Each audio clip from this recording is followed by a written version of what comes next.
Good afternoon, traders. Let's try this again. This is Jefferson Fossey here with Walsh Trading. It is Wednesday afternoon. It is about 3:30 or so here in the afternoon. Hope you guys are all having a good week trading. Please keep in mind that futures trading does involve substantial amounts of risk. Certainly not suitable for all investors, traders, or producers. And as always, if you like what I have to see here and you like what you see, remember to like, share, subscribe, get the word out. Let people know that this is here. That'll keep it going here. It doesn't cost you anything, and you'll get a notification every time I go live with something like this. Let's start by taking a look here at what the markets have done here so far this week, what might happen here later on this week. And yeah, let's get started here. December live cattle here, 432 higher today, 230.90 is where they finished. Higher highs, higher lows relative to yesterday's trade, getting the market right back up above that 100-day moving average. Nice bullish show for it. I think it would have liked a little bit better if we would have finished higher in the trading range here for the day. Closed just under that 5-day moving average. That's still going to give us a little bit of resistance here, maybe right around 231.95 or so. Cattle market news that we've learned here today, that the statement from the Ag Minister of Mexico in conjunction with our Secretary of Ag, Brooke Rollins, the border with Mexico is not going to reopen anytime soon, probably not until sometime next year. They're adding more mitigation techniques, including some mobile sterile fly labs down in Mexico somewhere. So they are still working on it, but the border will not reopen anytime soon. To my eye, I think, and let's take a look here at the weekly chart. The weekly chart's still very, very bullish, I think. And this week's trade activity here so far, it's only Wednesday, but we're way off the lows of the week here. I mean, you look at this is a big hammer right here.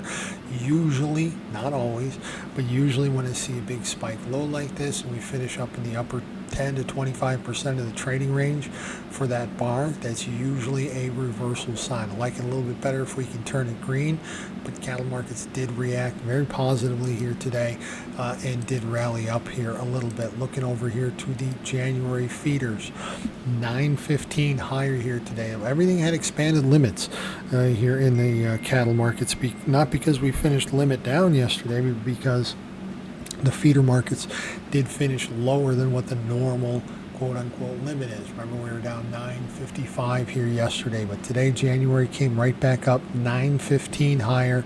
Did fill in the gap that they left here from Monday to Tuesday, so that one's gone. There's still a couple more up above here, and I don't want to put a trend line on there. We're going to put a horizontal line. There's still a gap right there at that low, 348.17. There's still a gap right here in this low, which is 354 and change, and then also here at this low up here. So we still got some gaps to fill. That is going to offer some headway there. At the very least, I think the market's probably going to head back up to about 350 or so, unless something extraordinarily bearish comes out. Sale barns, we've seen increased volume here recently. Prices are a little bit lower than they were here last week, but not by a whole lot. And folks got a lot of calves out there that are coming to market right now, so that is still supporting the market, I think. Still looking for cattle prices to continue to work their way higher.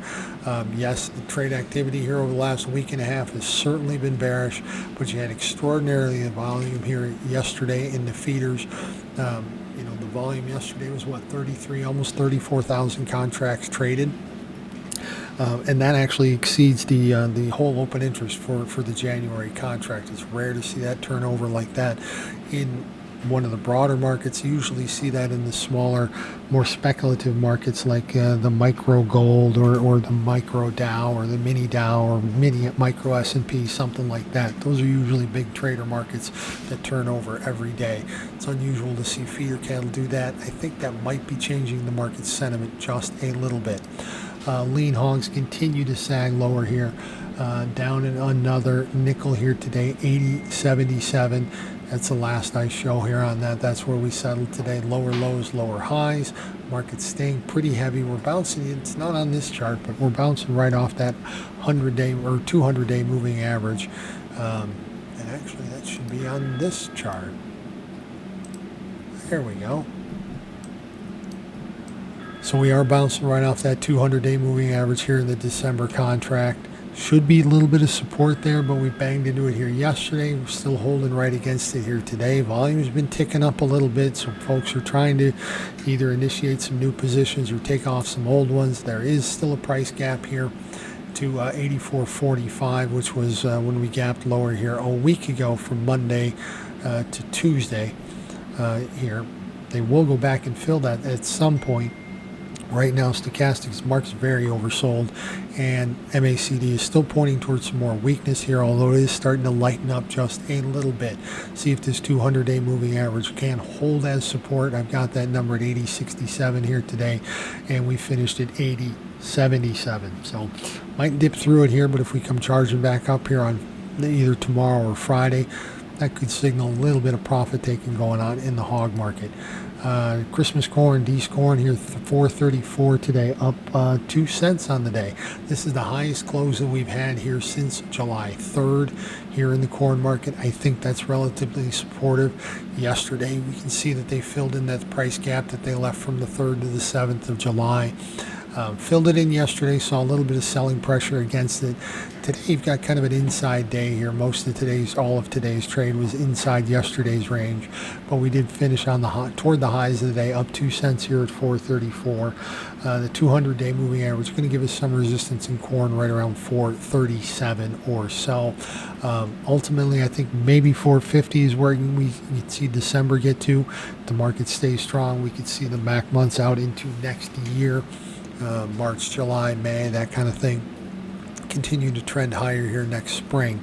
But yeah, for D's corn here, I think maybe 450 is probably where we're going to find significant resistance. But the market's trending higher, looks pretty strong, and if we get good news out of these, out of the rest of Trump's Asian adventure there, maybe we can continue to push higher here. Do like corn from the long sides.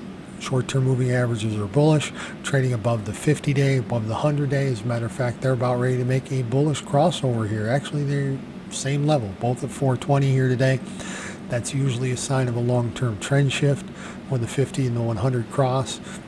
I think we're going to get that, and we'll have confirmation the market wants to head higher. January soybeans today down just 3/4 of a cent, not much there. Yesterday rallied all the way up to 11.08, got up over 11 bucks. Got to go all the way back to, well, October of last year before we were up at those price levels, up north of $11. And we didn't stay there for very long, but the market's breaking out. We've kind of been consolidating here, and that's what I would consider this whole entire past year of trade. It's been working itself sideways. Decent trading range there's been in there, but now that we've broken out of it to the upside, I think market can probably wants to head a little bit higher, especially if we get good news from the summit between Trump and Xi. That's supposed to happen either today or tomorrow. I always get a little confused when they cross the international dates line. When exactly is Thursday? But yeah, I do like beans from the long side. They do look like they want to go higher here, in my opinion. We'll probably have a little bit of resistance here, still at that $11 mark, and there's still a gap that they left here. Big, strong gap here from Friday's highs to Sunday night or Monday's lows. The low end of that gap is at 10.63. I don't think we're going to come back down there. I think we might find trend support or even 5-day moving average support before we get to there. The 5 days at 10.79 half, roughly 10.80, and that trend line across those recent highs that we had here in June and August would put support level here today right around 10.75. But yeah, bean market does look like it wants to go higher to me. Looking over here to the soy meal. Higher highs, higher lows here today, up another $2.20. Continuing this uptrend here that's been in soy meal. Short-term averages flipped to the bullish side here on October 20th. We've been working higher steadily every day since then, and actually even before then.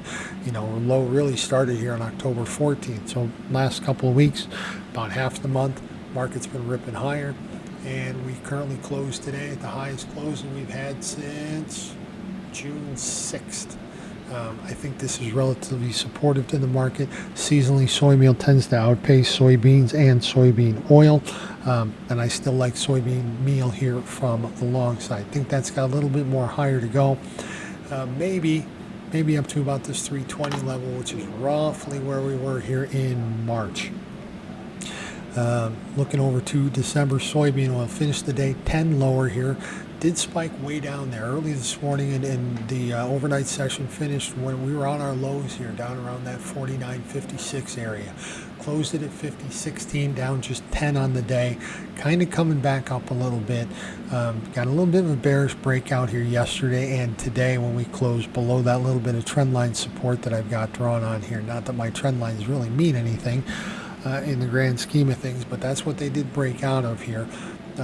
Bean oil does tend to lag a little bit, and if soybean is zooming higher, bean oil tends to stay a little bit weaker there.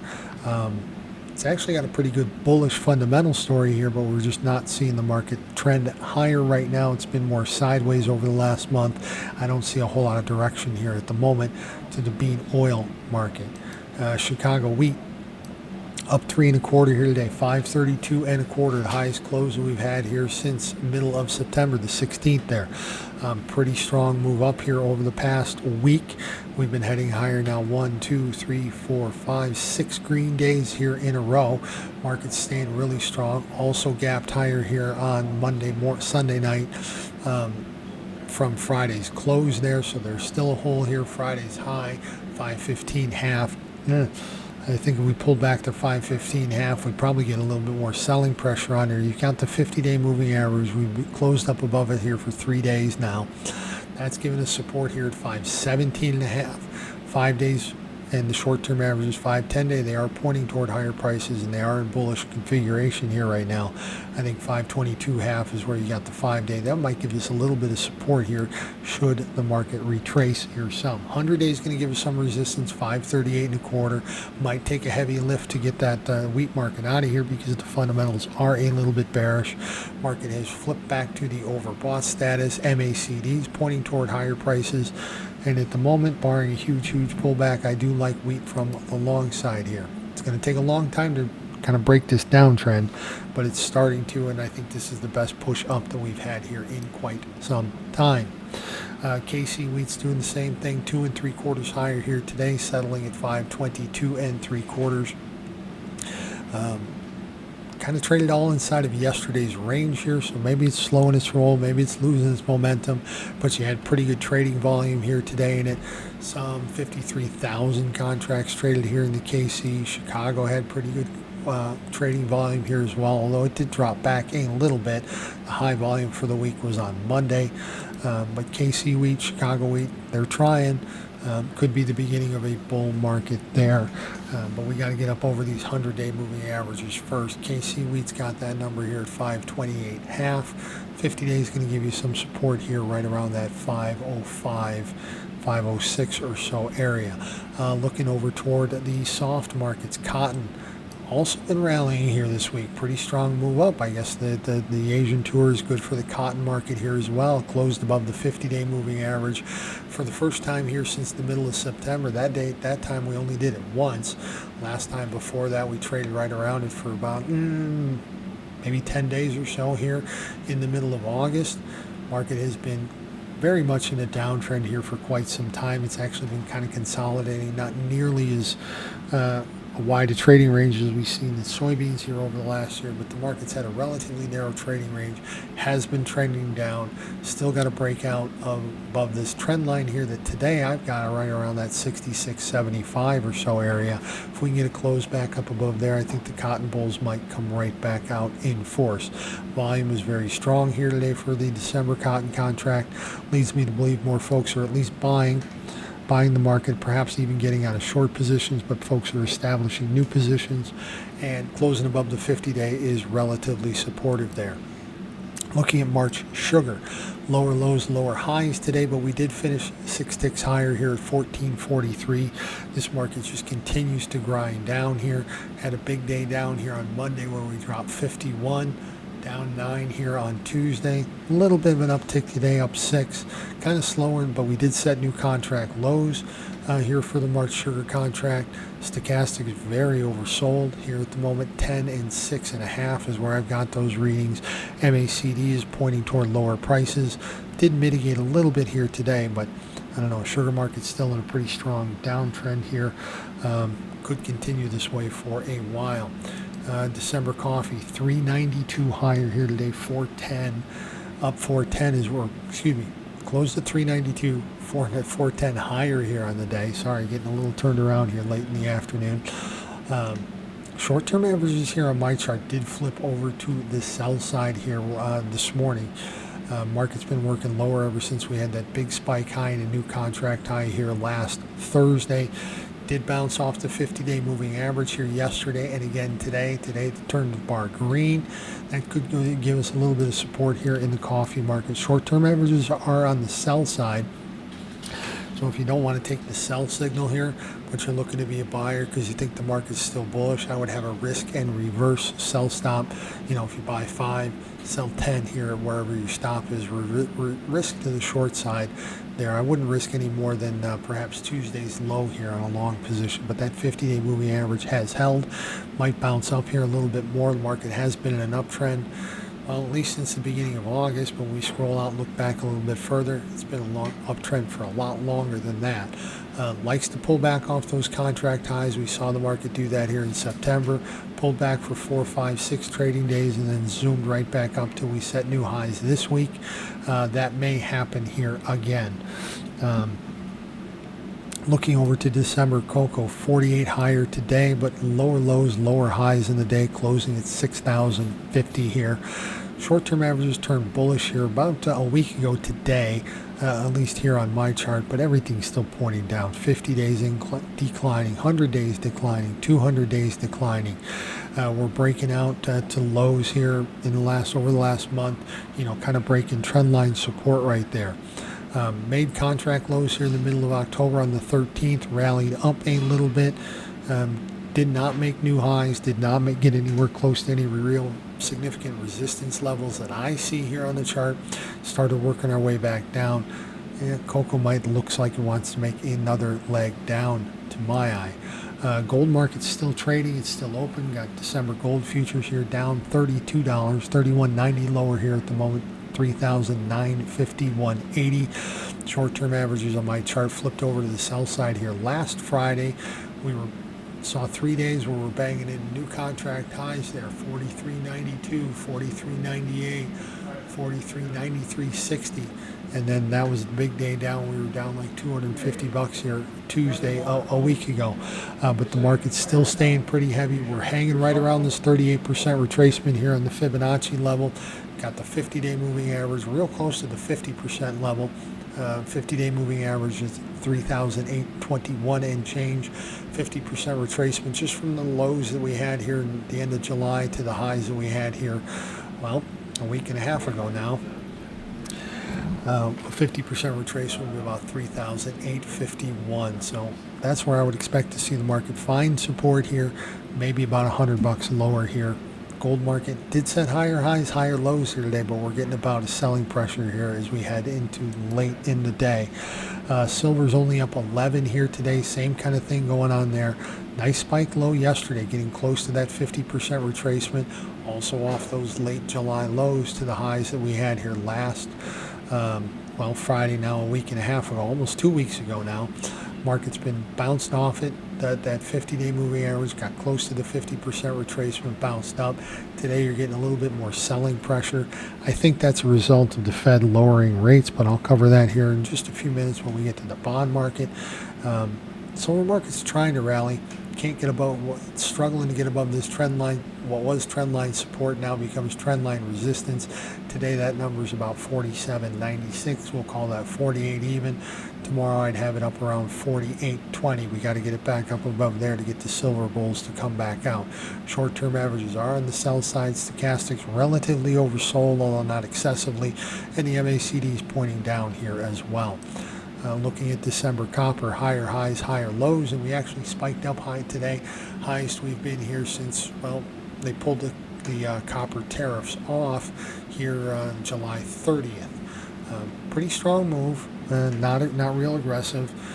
Market's got a little bit of an uptrend for it. It's struggling because gold and silver are kind of holding it back a little bit, I think. Higher highs, higher lows here today. Did have an equilibrium day or a doji on Monday. have not had a directional breakout outside of that trades range yet. I look for those on a closing basis. Volume's pretty good here today. Stochastics pointing toward higher prices. MACD is in the green here. You do have higher highs, higher lows. Yeah, I do like the copper market here from the long side. I think if manufacturing gets back on track, if we can get trade deals back on track, copper goes into about almost everything that we manufacture these days. Not everything, but almost everything. Good proportion of it. And I think demand is going to come back here and be strong here for copper. Looking at the U.S. dollar now, the Fed cut rates today here by a quarter point, and maybe clouding the expectation that they're going to make another rate cut here in December. They may not do that here, but dollar's reacting strongly here to the Fed cutting rates by a quarter point today. At the moment, it's up about 37 here. 98.89 is where I've got the last trade on it. Now, we've been in the range here, in my opinion, on the dollar index since about end of May, maybe the middle of May, depending on how you want to look at it. This market's struggling to kind of break out of that here. You've also got 200-day moving average giving you resistance. That's at 99.84. 50 and the 100-day well below us here, right around that 97.81, 97.61 area. They made a bullish crossover here earlier this month, but the dollar seems kind of stuck in a range. Once it can break out of here, we can get a nice little rally out of it. But yeah, that's what I think about the dollar. Bond market's down a little over a full handle right now, 1 in 5/32 lower. Fed did lower rates here today by a quarter point. You had an equilibrium day here in the bonds yesterday. You're going to get bearish directional breakout today. Reference that close. My short-term averages, 5-10-day, did roll over to the sell side here with today's trade here, and they were like that here this morning when I sat down. This looks like a buy the rumor, buy the market, because the Fed anticipated rate cut. We get the rate cut, sell the fact. Buy the rumor, sell the fact. That looks like pretty much a textbook trade as far as that goes. Bond market's down 1 in 5/32. I wouldn't get very, very bearish on it. Expect it maybe to trade back to that 50-day moving average, which is about 116.26, which would be about another full handle or so lower than where we're at now. 10-year notes are down 22 here, much bigger candle, and they are breaking that 50-day moving average. They're heading toward trendline support. My charts flipped over to the sell side with yesterday's trade. Market's reacting bearishly to an interest rate cut. This is the way the bond market is designed. Interest rates go down and bond prices go up. Interest rates go up, bond prices go down, and this is an inverse of that. So we're getting buy the rumor, sell the fact here in the 10-year notes again. Look for maybe a little bit of support here right around this 112.20 area, perhaps even against these highs and this trend line that I drew across the highs that we had here in April and in August. That trend line support just below here right around 112, 17, 16 or so. Market may not get too much weaker, but folks are selling this off following the announcement. Same thing here in the stock indexes. S&P was up earlier here today, setting new record highs. Right now it's only up $175, 150. Kind of a muted gain here for it today. Volume was pretty high. You do have, well, we traded outside of yesterday's range. We did set higher highs just by a little bit. Yesterday's high was 69.44.75. Today's high is 69.52. So you got higher highs and lower lows here today. Kind of about right where we started the session here yesterday afternoon. Kind of a neutral reaction to that, but not pushing higher. NASDAQ's up 104.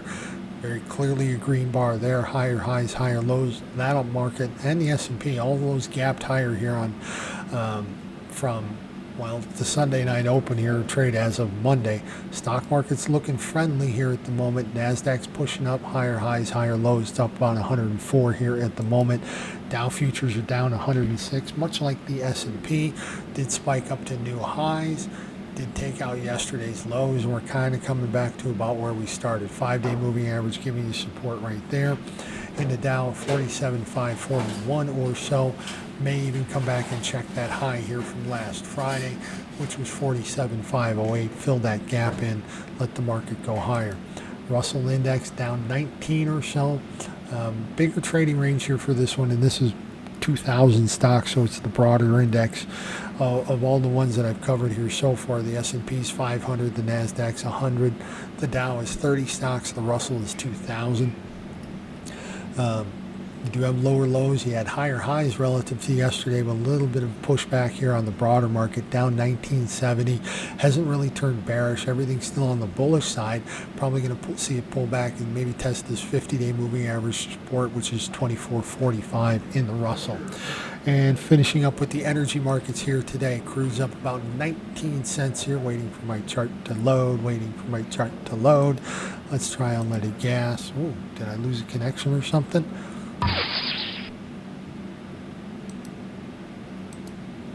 I must have known. There's the Russell. Where's crude? There it is. All right, took a minute. Got a little bit of a brain freeze there. Crude's kind of about 19 cents higher here on the day. Kind of been working its way bearish here all week. Did spike up on Friday, hit that 100-day moving average, but closed back under the 50. Working lower here on Monday. Kind of a bigger day down here yesterday. Crude dropped, what, $1.16. Kind of a narrow trading range here today. Not much to give it too much of a direction. I think given the fact that we've got a little bit of a glut perhaps out there anticipated for the coming year, OPEC is increasing their production levels. Our production here are at really high levels. I don't think the energy markets want to get too bullish. I would expect to see them start to pull back down. Same thing here with crude. Short-term averages are on the bullish side, and they flipped that way last Thursday, but it looks like that was just kind of a 1-2 day thing, and then we've been sideways to lower here ever since. Unleaded gas is up almost 3 cents, 2 3/4 cents roughly here today. 189.08 in the December contract. High volume. This is the highest volume that we've seen in this contract period. About 93,000 contracts traded in that one here today. Breaking out to the highest trade that we've had here since Monday, September 29th. That's pretty strong there for RBOB. Demand has been pretty good here domestically for it. And gasoline prices, I wouldn't get too bullish on them. I don't think we're going to get north of $2, but we could easily see things get back up to about $1.95. December heating oil, diesel fuel here today. It's up about a little over 3 cents today, $239.49 here. Spiked lower here today, but big bullish day here ever since then. We're up on toward the highs of the session here. We got up to what, 239.91. Right now we're 239.49. Pretty strong move there for heating oil. The diesel prices look like they want to stay kind of strong. That might break out to the upside here further. Short-term averages 5-10 day are on the bullish side. Longer term 100 and the 50-day moving average are inclined higher. Stochastics relatively overbought, and you had the volume spike here last Thursday in that one, not like we're seeing in the RBOB here today. MACD's green and pointing toward higher prices here as well. Finishing off here with the December natural gas, 6 cents lower. You got lower lows, lower highs here today, trying to go back and fill that price gap that we had here from the 17th to the 20th. Let's see, did they fill that? That high end of it was 374.80. Today's low, 375.20. So no, they haven't quite filled the gap. They're about ready to. You've had lower lows, lower highs here today. Yesterday closing below that 50-day moving average. We're below both the 5 and the 10-day moving average. They did turn to bullish configuration here a week ago today, but market just didn't have any real steam to it, pushing down here again. Stochastics pointing toward lower prices. MACDs, it's declining a little bit, but it's not really giving us any clues on that right now. Weakening up a little bit. If they fill the gap and hold it here, could see nat gas prices bounce higher. Remember, winter is coming. I do appreciate you guys all listening. If you have any questions, comments, want me to cover specific markets, please let me know how I can help. And don't forget to like, share, and subscribe here. Keep this growing and get some new people interested in the markets. Thanks for watching.